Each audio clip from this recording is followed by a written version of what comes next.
So that's why most of them don't take off. They get stuck at the pilot stage and vanish.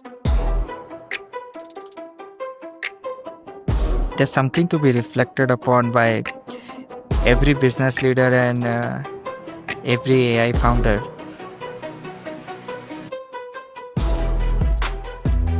If you are going to fight Accenture on the same platform, same attributes that they are fighting, they are winning, you don't stand a chance.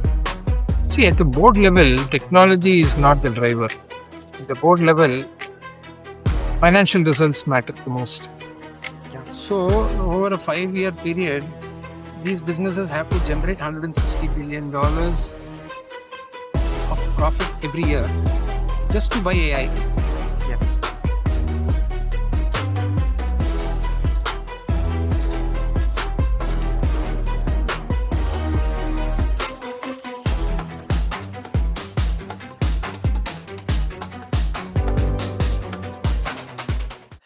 Every organization worth its salt right now is trying to figure out the same thing. How to actually integrate AI into the way you work and not just talk about it. Most conversations about this happen at the conference level, big claims, polished slides, and no mess. This is the AI Floor Walk, a show about what happens after that. How organizations are really thinking about AI on the ground, what's working, what's not working, where people building for this company should be approaching the problem. I am Udit. I am building an AI venture lab in Bangalore. My guest today spent over 4 decades at the intersection of manufacturing and technology.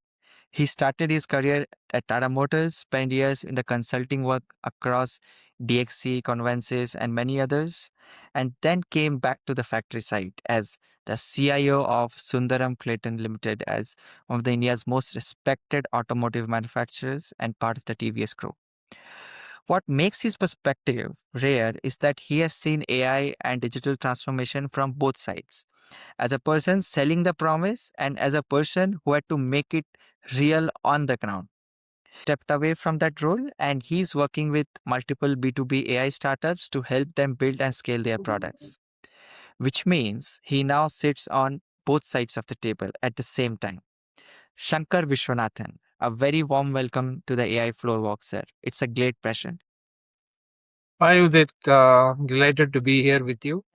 It's been an interesting journey so far, and I'm looking forward to having a chat with you. AI has so much of opportunity for all of us, uh, and I'm sure it is going to be beneficially impacting the world at large as the days go by. Okay, uh, glad to be with you here today. It's an honor, sir. Thanks you so much for gracing the show. Uh, I want to you to first of all set the context for the broader audience, like as a macro level, where you see today as an infusion of AI in Indian manufacturing today is like uh, at which stage you see it is it more of experimental, or where people are looking at it as more of a cost saving tool, or more of a growth lever, or the next frontier for unlocking growth? So my perspective is that AI is certainly making inroads into Indian enterprises. So let us uh, stay with manufacturing and the business side of it, and not technology product companies. I mean, that's a different gear altogether. Yeah. But Indian enterprises are making significant investments and are seeing the benefits. The larger organizations are picking and choosing, whether it is the Tatas or the TVS Group or Bosch and so on, Siemens. All these folks are investing pretty nicely into AI that works for them. Okay, uh, the smaller enterprises are still, or medium and smaller enterprises are still shying away from it, are a little shy of it, simply because their barrier to succeed in this is going to be much more harder if they have not made the right investments in technology in getting the data organized. Any successful AI deployment needs a very good data to be there in the system. If they don't have it in with them, it is going to be a challenge. So different stages of adoption are definitely there. At the end of the day, if the CXO along with the CEO board and the CFO need to make the decision on what is the appropriate use case that is going to make sense for them. What is the appropriate uh, use case that will drive the business that will justify the investment in AI? Investing in AI for the sake of investing in AI or investing in technology in itself is not going to do much. And today's problem in many organizations is just that it is word of fancy in the smaller organizations that they'll see the technology team or the IT team wants to showcase that they would love to be called using AI, but they don't have a right business case that can come only with the support of the management and upper bosses. So that gap still exists in the floor walk, as you say. But the larger ones are very clear because they know their vision, where they want to head. They know what are their pain points because they have the data that is uh, showing up, and therefore they are willing to make those investments. I think you have raised a lot of very relevant points that we are going to, we have to get more of uh, it from you down the line during the conversation. But the number one thing that I want to double down here is, if you if we look at the current state of things, how the board conversations, at least in these large organizations who are AI ready, or at least they feel they are AI ready, are they looking at it more of like a cost saving lever, or more of a you know growth unlocking lever? See, at the board level, technology is not the driver. At the board level, financial results matter the most. Shareholder value, enterprise productivity, cost management, and how much money you are transferring every year to the books is what matters.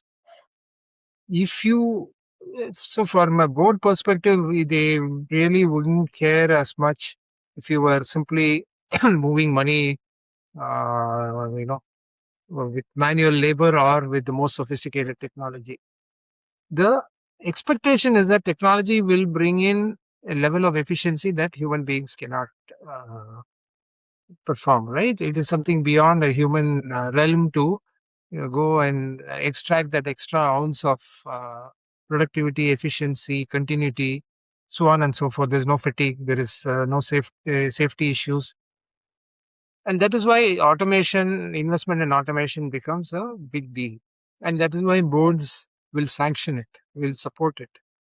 But it is not for the sake of technology. When your CEO and the CFO and the board chairman of the board or MD approves a certain project, it means that he knows what the financial trajectory is going to be, and he wants your investment, the project that you are entrusted with, in if it is using AI, to give that return.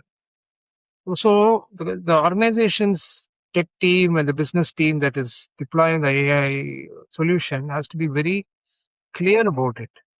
Why do they need it? Whether they need it? What is the problem statement that they are going to tackle? A simple example, my favorite is predictive maintenance, right? Predictive maintenance can release 10 to 15% of your OE, which is essentially translates into machine capacity, which means that you don't necessarily have to invest 15% into your fixed assets. You can simply, by doing your maintenance job accurately, you are able to get that extra productivity into your system. So that is a saving on both investment, capital investment, as well as on your operating expenses. So the ability to translate any AI project into or AI program into monetary benefit and communicating into the stakeholders like the board members and the MDs and the chairman is going to be very critical in any floor work that you are talking about. You don't want non certain caliber of people or a certain set of people to operate machines if they are not certified or qualified, right?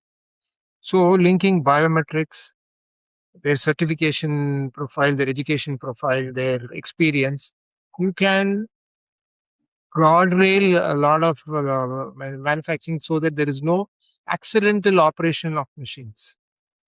So this has got nothing to do with your software play, right? Yeah.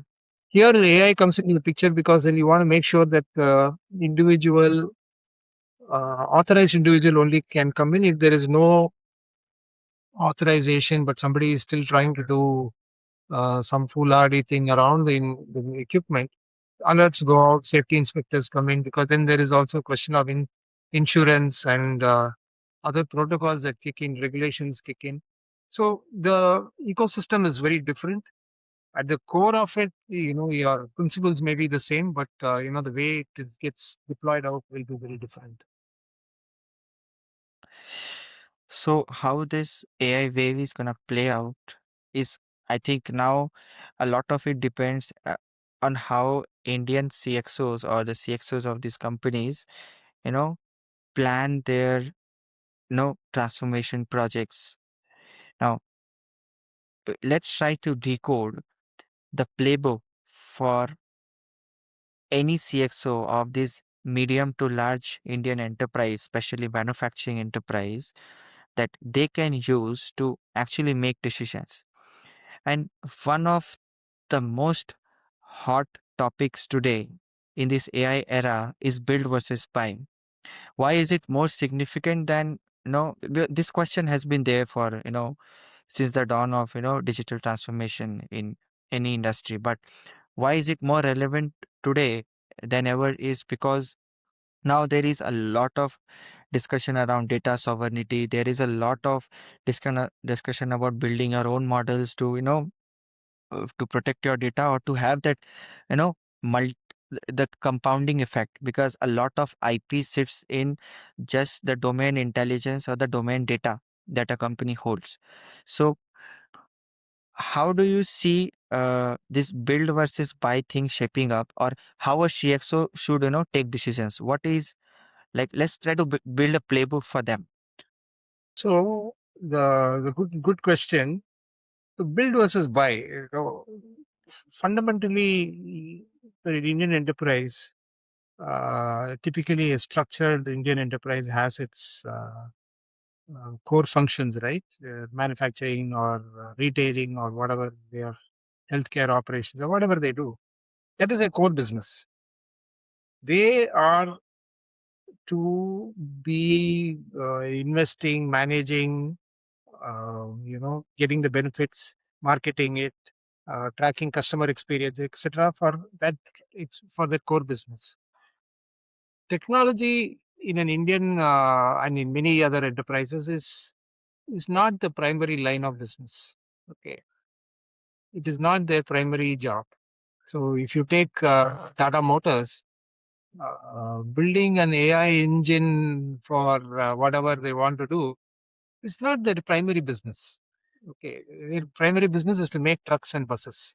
That's They want to make it efficient. They want to make it safe. They want to make it at the best possible cost, paradigm that they can get it. When it comes to deploying new initiatives, the question then comes: should we do it in house or should we do it with external factors? It really, varies. If the skill level inside the enterprise is good, then one can give it a shot. But then other run and maintain activities will take a hit. If they go to an external agency or external partner and buy the technology, the deployment is the deployment timeline can come shrink significantly.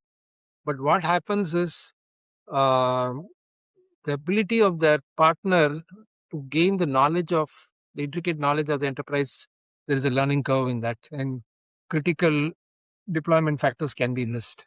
So one has to have a very strong program management oversight into that. And then the cost.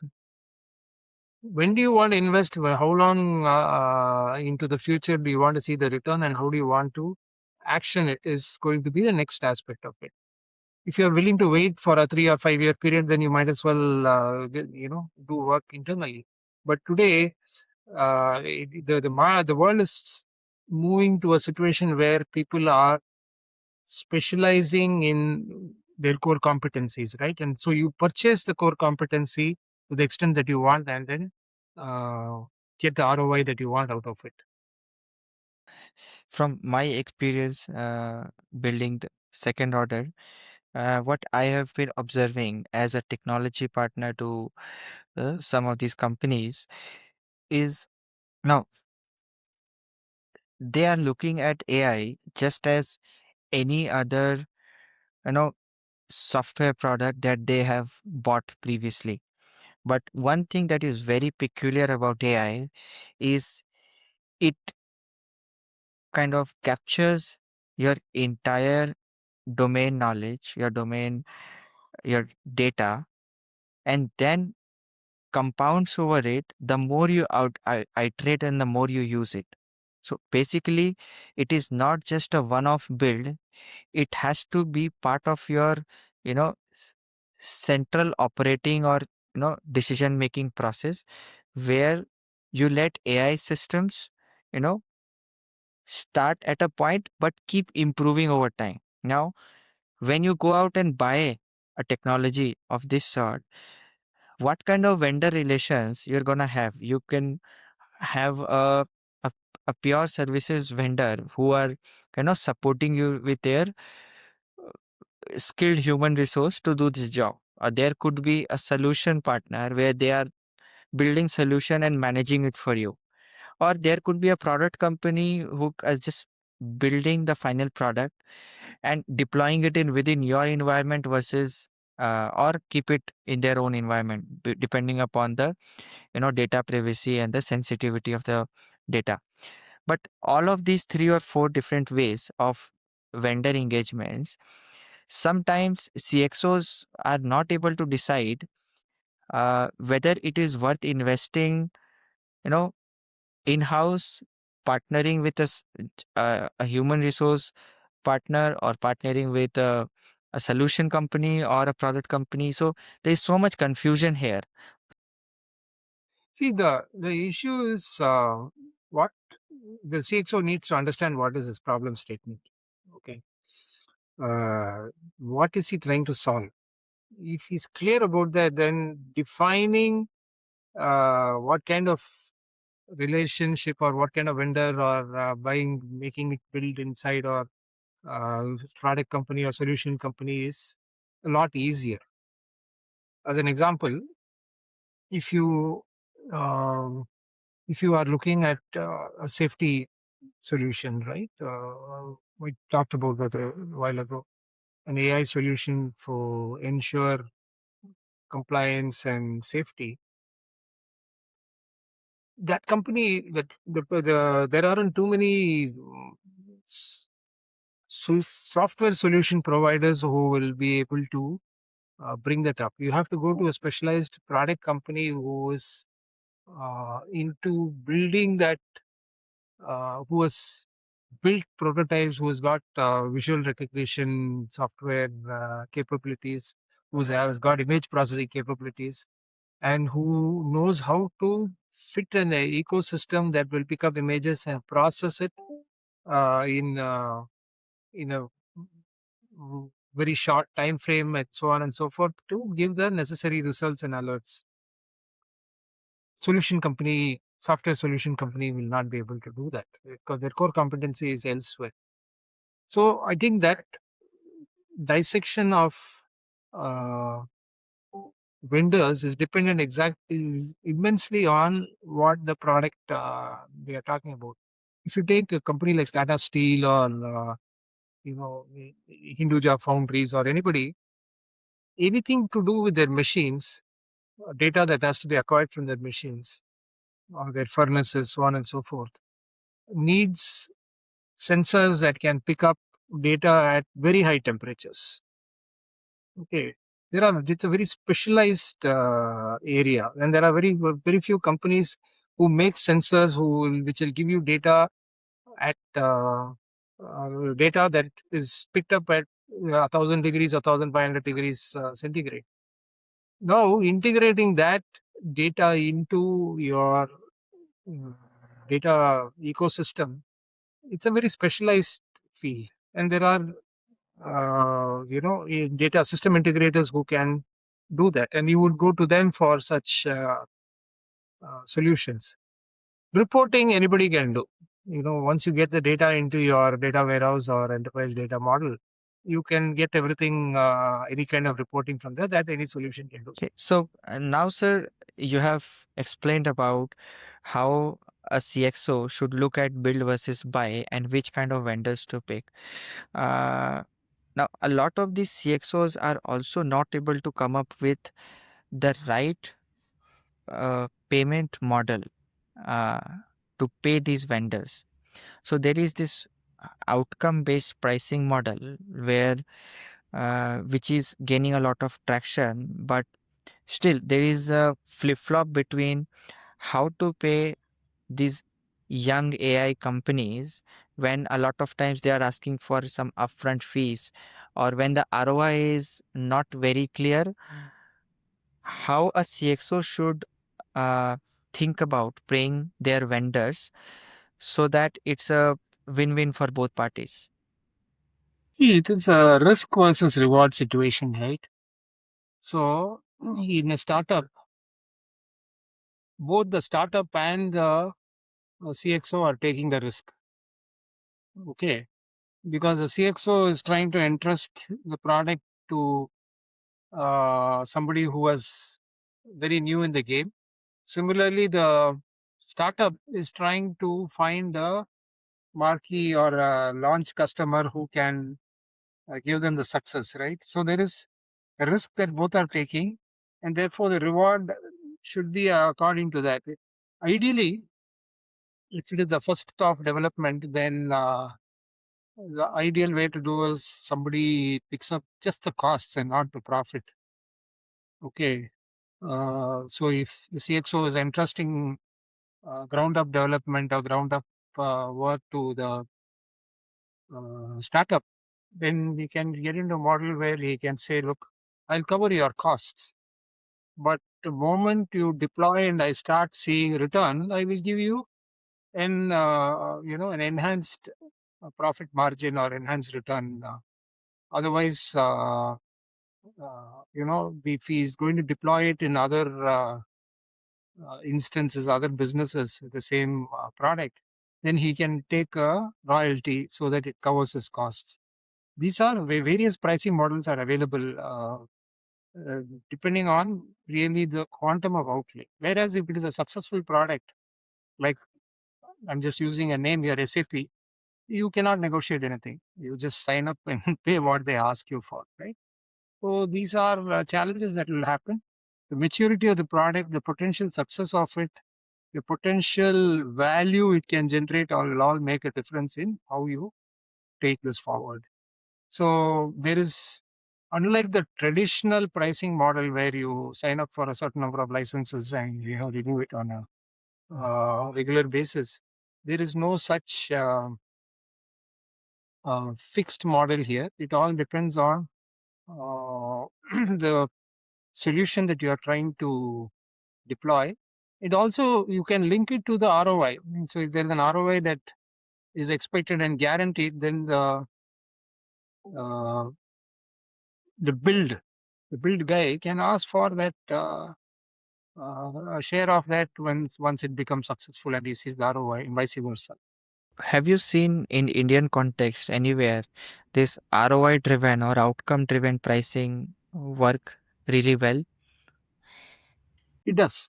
Many instances, many instances that especially in the newer world, not in I've not seen it in AI, but in digital transformation use cases, we have seen that outcome based pricing working, model being there. Now, what the outcome is a different question, right? So whether somebody makes money out of it or not is not, I do not, I cannot say that.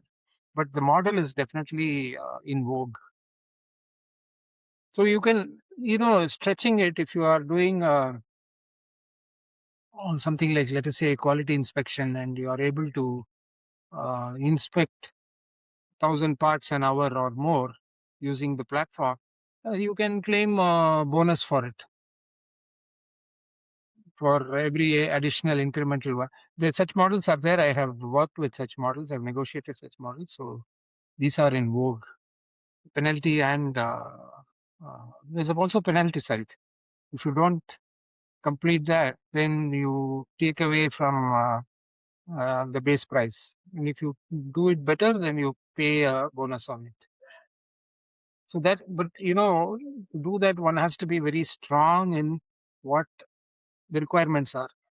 The fundamentals have to be very strong. Then this is easy to operate. That's a very interesting point, where you see that the the enterprise or the company should be ready to pay the cost of development and not no go not ask for those free POCs or pilots that are very prevalent still today in Indian context.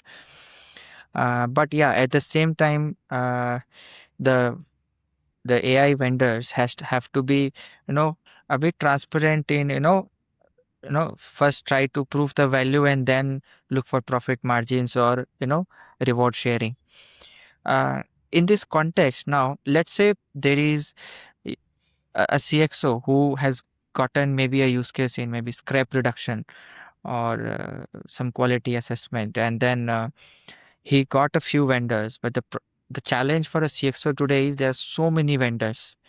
I mean, so many young startups, big companies, consulting companies, product companies, they're all pitching in.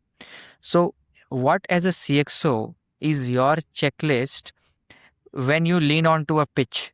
Like you are hearing pitch all day that, hey, I will transform this, I'll transform that. What makes you lean in to a particular vendor? It is when you are going with a established set of players, there is usually go with a brand and brand recognition and success stories, right? In the case of startups, you have to see what their hunger for getting things done, their track record of the promoters, their ability to think out of the box, and ability to catch on to what you want and build ideas. I mean, there was a particular instance where I had to work with a vendor for a data center. The traditional vendors were not able to fit in what was a requirement. We wanted a small footprint, small self-contained, low-cost data center, and the big guys were only. So we looked at various options. There was one vendor who understood what we wanted. He hadn't actually executed the project, but he completely understood what we wanted and was willing to work with us. And he got the right set of people involved. And we were able to build it out the way we wanted it to a price point and performance characteristics. So the thing is, it was not a ground up solution, but the fact that he could actually assemble the innovative pieces that we wanted to be put in place from source it from outside and get it together, that mattered a lot. And it was a very unknown vendor, but he got the order. And the important thing is that because they know it is their first order, they also put an extra effort to make sure any glitches are picked up and solved. And they give you a performance guarantee. Everything that you want, they give you. Just extending on this, I am hearing from some of the CXOs is like, I know these young guys, these startups, they are innovating on the cutting edge of things. Now, how do I, first of all, trust them with my data? And secondly, even if I trust one team or one startup, there's so many problems in so many startups. Should I try to get one vendor and give more and more work to them? Or is it okay today that, okay, I could have maybe a dozen startups working with me, and I get much better outcomes. Today, the startup functionality is very uh, granular. Okay, so you may not find one or two guys who can do everything. If they do, they may not be startups, right? So if you want efficiency in the domain that you are entrusting, you probably will have many entities working for you. The key here is how well you can manage, how well your program management is, how well your ability to fit them into your operating infrastructure, environment and infrastructure. Your security has to be, data security has to be strong. Your data security privacy policies have to be mature. All these things you have to do your homework before letting anybody inside the house. Okay, and if you are not going to do that, then this is going to be a breakdown, right? Should have the ability to onboard somebody and offboard if it doesn't meet the parameters. So strong contracting, strong ability to track the progress and deliverables. All these things matter a lot.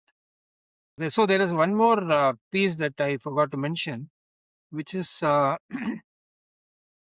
the buyer or the consumer also takes an equity stake in the startup. So that also helps. So if there is a startup that is dedicating itself to building a product for a enterprise, uh, getting a part of the funding and giving a slice of the stock to that enterprise makes it like a semi-captive unit, and therefore two things can happen. If it is successful, then the valuation can go up and the enterprise can make decent money out of it if they want to exit. If it doesn't go well, then they tend to write it off as a operational loss and take a tax break with it. So that model also exists. Okay, so I think you are pointing towards more of a closer association rather than a lot of previous IT services where you, as a startup, work only for the cost arbitrage, or when the Yeah, problems. yeah, yeah, correct. Yeah, You're right. yeah, yeah. So it is You're not absolutely right. because the technology is The, new and the impact is organizational wide. You have the to, models have evolved very differently. yeah, yeah. Models have evolved very differently. You're right. So I hope many CXOs would be, taking notes from this, where they are constantly flip flopping between, either looking for companies who have a proven track record, but there aren't even handful of companies now who have, because this entire thing is so new. The thing here is the CXOs need to have a clout at the board level or at the CEO level to achieve any one of these. If they are just an operating manager, then trying to invest in a company is never going to work. As an example, so your ability to decide or your range with which you decide, the freedom to decide, or ability to power innovation will also be limited to that extent. So it all depends on where you are positioned in the organization. If you're just an operating IT manager, you will be happy only producing a few reports and paying a few bills. That's it. So uh, now this is fascinating because in fact a CEO has to sell it to their board. Now it's not only they're buying, they're also selling. And Yeah. if you had to give a couple of advice or a playbook for a CXO to how to sell it to their board, what would they be? See, at the end of the day, the number one factor is does it make sense for the organization to uh, push a proposal? What is the benefit it is going to get? And what is boards are driven by ROI. Okay, there is the ROI can be monetary quantity or it could be competitive advantage in the marketplace, positioning of the brand, leading in technology. You can monetize any of these things, but it has to have a very defined outcome. Even if that is there, and the CXO is able to articulate that to the board, then most proposals will fly. Anything innovative will fly. But that is the key. Okay. ROI, whether measured with money or any other parameter, has to be the driver. Otherwise, nothing will work. This is interesting now because a lot of these R&D projects, when you look at AI initiatives as more of an R&D drive, it is like very open problem statement with no clear expectation or projections of ROI. So, Yeah, so that's why most of them don't take off. They get stuck at the pilot stage and vanish. so if do you think if the CXOs can find use cases that have quicker ROI realization cycle and have a few champion stories and then take on some more ambitious project approvals from the board? While quicker ROI is desirable, not all of it will be a quick ROI, because where there is the gestation period is longer, ROIs can be longer, right? Like infrastructure business. But that is okay. As long as the board agrees that the return will be in 5 years and not in 3 years, but we will still go ahead with the proposal, it's perfectly fine. It's only when you do not know how to measure that ROI, then you are in trouble. If you know how to measure and you say it is 5 years or maybe 6 years, but you still want to do it, then it's a dialogue and conversation to have. First 2 years may be negative ROI, next 4 years may be positive ROI. Then the next bit is okay. Now, when they have the payments, everything sorted, how do you pick your vendors? So, I think this is going to be very useful for the next section, which is where we are trying to decode the playbook for the founders and the young companies, where when they are trying to build and sell to these companies. So, I think Very that's a natural progression where we have to now decode it from a startup's perspective. So the number one thing, like as a startup, you you as a startup you have access to the best of the technologies and the talent and all that innovative other out of the box ideas. I'm talking about those category of startups, but you don't have industry insights or hands on the real data and the real people explaining their problems. And number one thing that all these young founders face is they say that no CXO wants to talk about their problem. And until they talk about their problem, how will we build something that is exactly what they want?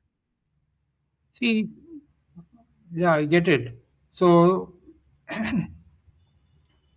they one has to, for a starter, one can have a very bright idea that is very unique, like getting into space technology, right? That any smart kid can think of that, because there's a lot of public material available. If you go and ask the Indian business enterprise, is there any opportunity for space technology exploitation? They'll probably say no. Okay, so that's one side of it. The other side of it is, work with a bunch of domain experts to understand what are the industry's pain points and look at solutions that are out there in the market. Today, supply chain is a big issue, okay, for most companies. Even though there are supply chain solutions out there, it varies from enterprise to enterprise. Having a deep understanding of supply chain, whether it is a cold chain or warm chain or hot chain, is is a big deal, and companies can make or break because of supply chain issues. So somebody who's got expertise in that and is willing to build a solution around it, today will find that it is a very niche um, opportunity, because the dynamics are such that there are geopolitical issues that are changing costs, right? End of the day, you want time and cost are the biggest issues in supply chain, right? Apart from availability, assuming material is available somewhere, but to ship it, you want to crack the code. You need to see whether there are alternate routes, alternate modes, so that the opportunity loss is minimized if there is a constraint. So anybody who brings supply chain solutions will find a natural fit in many organizations. So a company like BYD, which is China's premier auto, they're known for automobile. They solve the supply chain problem very differently. They own the entire supply chain. Okay, from the EV mines, the mines that produce the lithium to their shipping, everything is owned by them.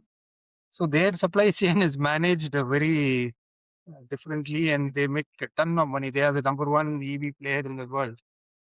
But the other players are there, right? Who need to optimize their issues.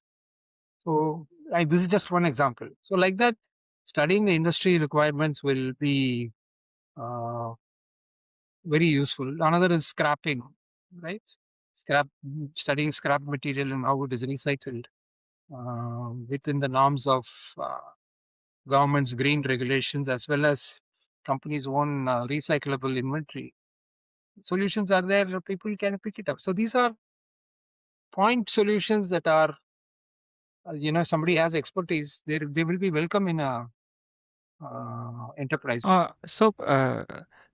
Just to put a different perspective on your answer, now many startups are now trying doing the same. Like, okay, most startups think that when they start, especially in the Indian context, whoever I meet, generally they speak about, okay, we are trying to build a point solution, but it is very difficult to go in and integrate. Nobody is giving us a chance because there is a larger player with a bigger platform, maybe from the likes of TCS, Accenture, with their 20-year relationship, won't let you in with your point solution.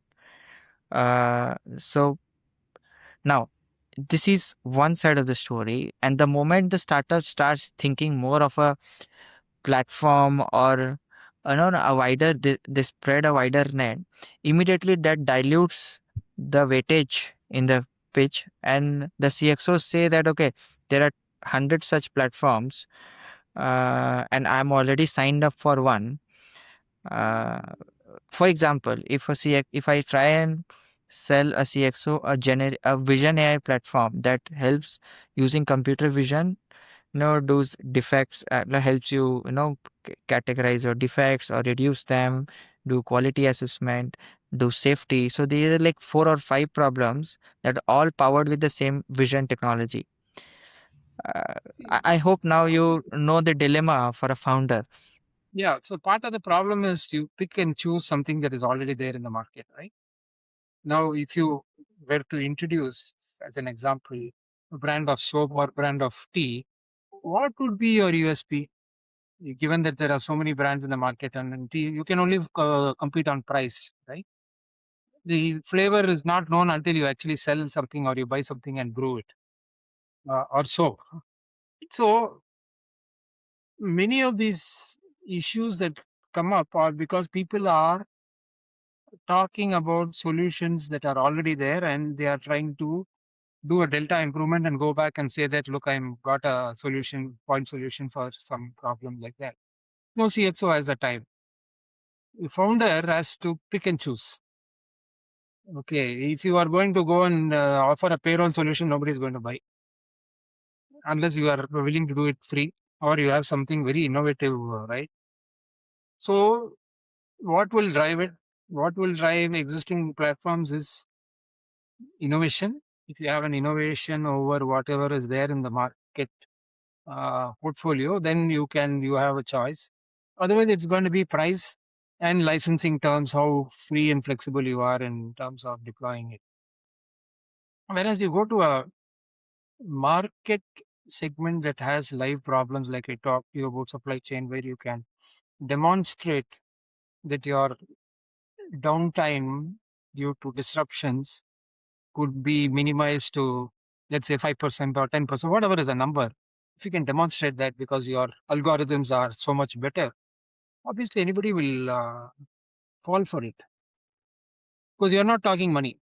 When the moment you start talking money, either in terms of days or inventory or whatever, people will listen. Just to summarize what we have discussed so far is, okay, you cannot sell AI as a technology pitch. It has to go back to the same value pitch that has been selling for generations. There is no other Absolutely. pitch better than a value pitch. And I think that works the best in Indian context today.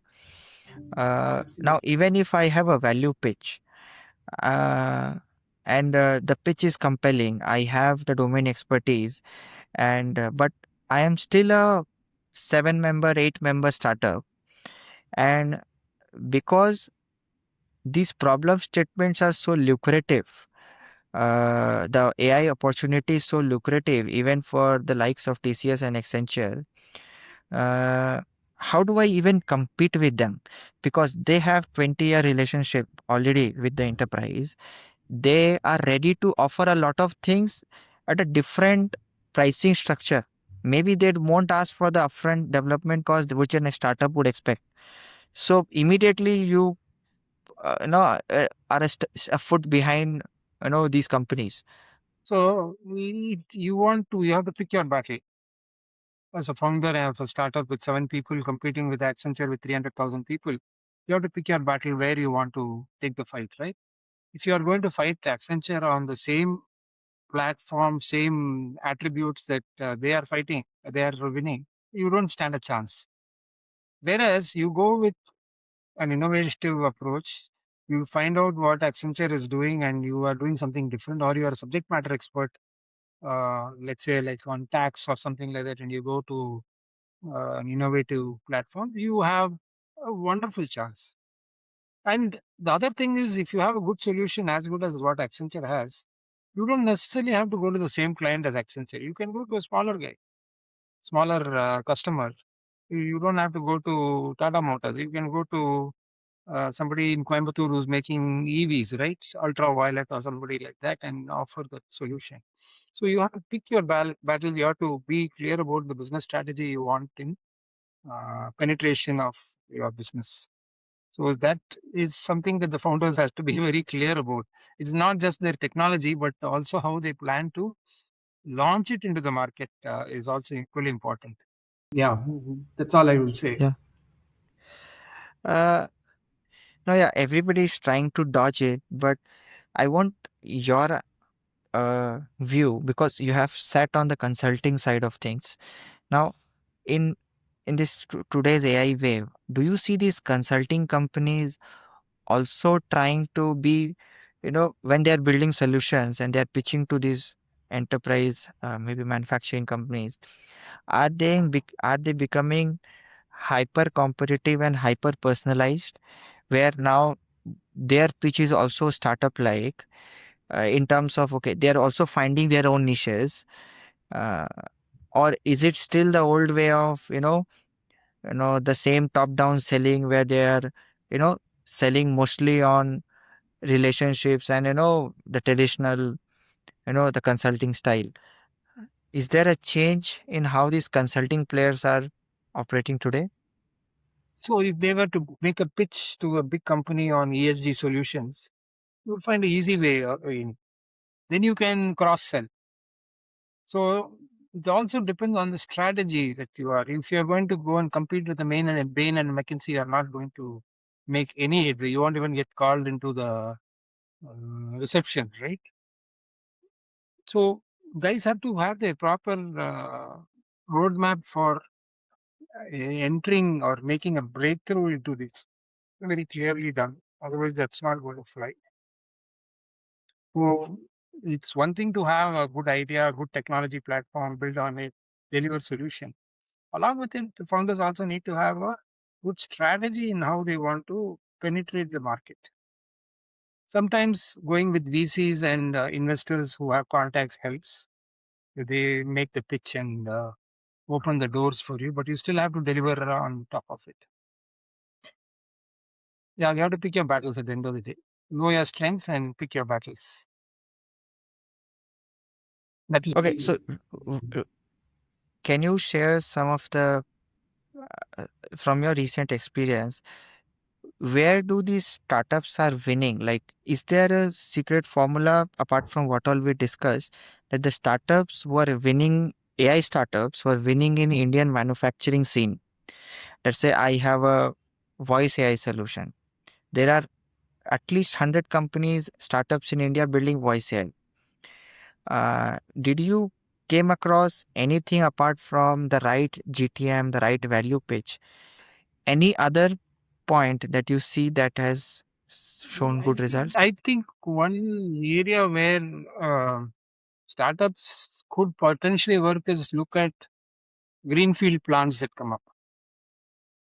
Okay, rather than go into an existing plant and try to sell a solution where there are new investments happening, uh, new mandates that are coming in, government-driven mandates. There are a lot of opportunities in that space. Greenfield plants that are outside. Each one has its own conditions.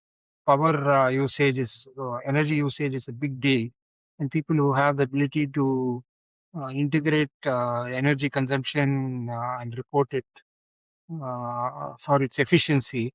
It's a big pitch nowadays in plants because most of the new factories do have a solar facility, right? It's kind of mandate, unwritten mandate. So things like that, or the wastewater treatment, or groundwater usage, all those things. There are opportunities. So you go to a greenfield where they are building out a new plant. I think you guys can make a difference, but they have to, do that groundwork. One cannot feed that to them, right? And so these are a lot of interesting areas which are not really visible. A lot, everybody is looking at all that robots and computer vision, and that is where they look at Exactly. manufacturing and AI going. But there are a lot of other, yeah.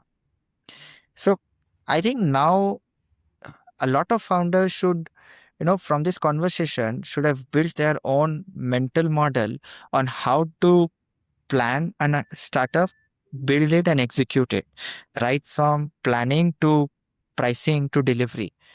Uh, and we have done the similar exercise for CXOs as well. So I think this is very, very fantastic, sir. I now eh, just within a conversation, we are able to come up with something really executable for these folks. Any passing thoughts? Good. No, I think this has been a good uh, chat and kind of relives some of the thought process I went through with my days as CXO. So whatever I'm reflecting is from my own experiences and my own thoughts. End of the day, the CXO has to be, uh, in the position of influencing thoughts. Okay, he has to show the thought leadership himself and also be have the ability to influence in a positive manner the thoughts of his core senior management colleagues. So therein comes the ability to grasp the technology fundamentals, align with the business fundamentals, business requirements, and drive or his use cases or his propositions to align with that of the company. I mean, any CXO who goes to the management and says that, look, I will reduce inventory cost by 10% this year, will be heard.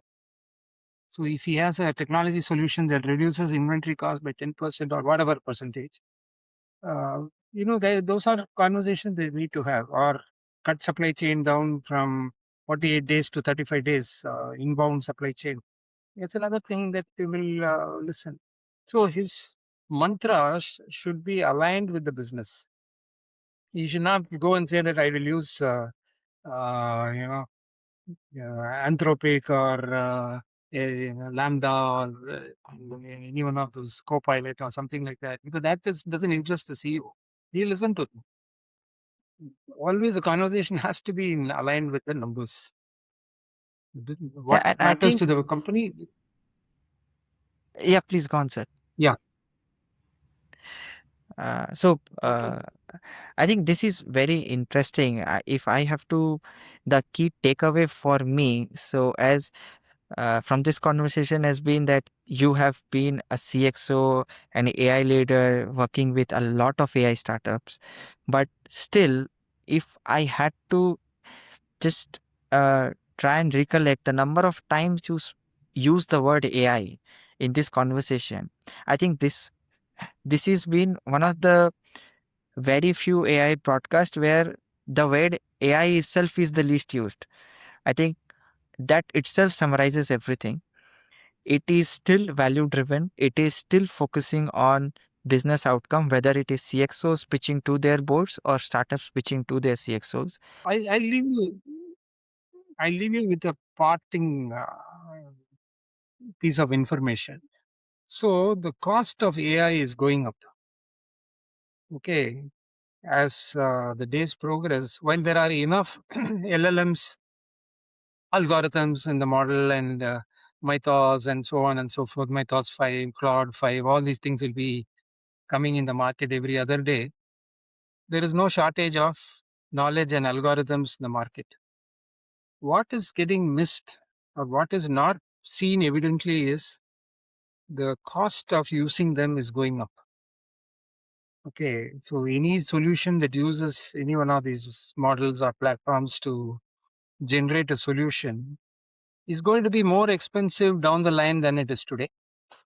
License costs are going up. There is a shortage of electricity and power infrastructure, DC infrastructure. So cost per gigawatt of DC capacity is going up the next 5 years. So license prices will be going up. So the use case that somebody builds today with an ROI of 5 years, next year that 5 years will become 6 years or 7 years, and so on and so forth. So unless the use case and the ROI is very strong and it provides a solid return, factoring such cost escalations are going to happen. CXOs will find themselves in trouble in trying to justify why they projected something 5 years ago that today is two times more than what they thought. It is not giving the revenue. One simple example that I recently read is to generate 1 gigawatt of data center capacity. The requirement is something like eight $8 billion or something like that. Okay. Yeah, sorry, not 8 billion. It is 8 trillion. Uh, a gigawatt of the AI data center capacity is $80 billion, and the plan is for 100 gigawatts of data center to be built, which is an 8 trillion problem. Now, that 8 trillion's cost is about, interest cost is about, forget everything else. This interest cost is about 80, $800 billion, a 10% rate. Now, that 800 billion, if you have to recover, that has to come from the profits of companies who are buying these licenses, right? That is their OPEX cost.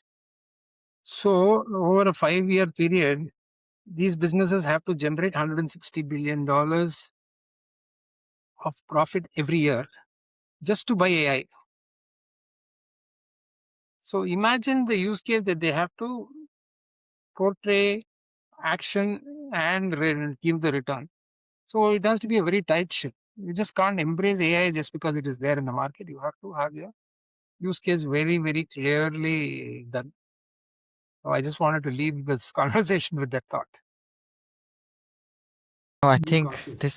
yes, these numbers are staggering, and there's something to be reflected upon by every business leader and every AI founder. Uh, I think Okay. you have summarized it really well.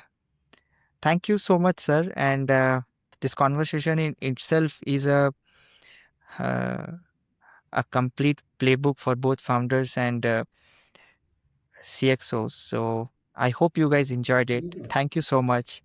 I think this has been one of the very few AI podcasts where the word AI itself is the least used. So I hope you guys liked it. Thank you so much for tuning in. This is Udit from the AI Floor Walk, and I promise to bring many more such interesting industry insiders are who will be here discussing with me, sharing their knowledge, their lessons for young startups and CXOs like you and me. Thank you. Signing off.